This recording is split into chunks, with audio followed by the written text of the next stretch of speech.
Kuna sehemu kwa mwili wa mwanamke inaitwa the risky corridor.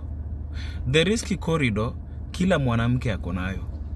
Every woman on earth has it. Inaitwa the risky corridor. Ni one of the sensitive parts kwa mwili wa mwanamke. Very sensitive. Lakini wanaume wengi hawajui na wanawake wengi pia hawajui where the risky corridor inakaa. The risky corridor inapatikana katikati ya paka. Unaona paka ikianzia juu vile inaenda mpaka mwisho wake pale chini. Hapo kuanzia hapo mwisho wa cut mpaka mwanzo wa simtu. It's a very small part, inaitwa the risky corridor. That place inakuanga very sensitive.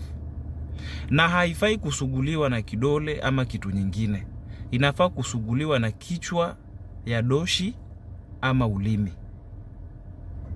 Lakini favorable kichwa ya nyundo ndio inafaa isugue hapo mahali. Na wakati kichwa ya nyundo inasugua hapo mahali, inafaa kichwa ya nyundo iwe iko wet. So inafaa iwe mesha romance mpaka mwanamume amerelease semen ndio asugue the risky corridor na kichwa ya nyundo. Kuna kuwaga na sensation mzuri sana kwa upande wa mwanamke.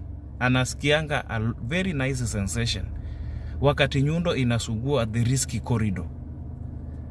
But the reason as to why inaitwa the risky corridor, mwanamume akiteleza, kwa sababu unajua kichwa ya nyundo inateleza, iko na lubrication ya semen. Mwanamume akiteleza ameingia simtu. Ndio maana inaitwa the risky corridor. So kama utaenda kujaribu hiki kitu na bwanako ama chali yako, try it at own risk. Usije ukasema mimi ndo nilifanya ukaingiwa simtu. Try it at own risk. Ndio maana inaitwa the risky corridor. Tukutane kesho kwa maandamano.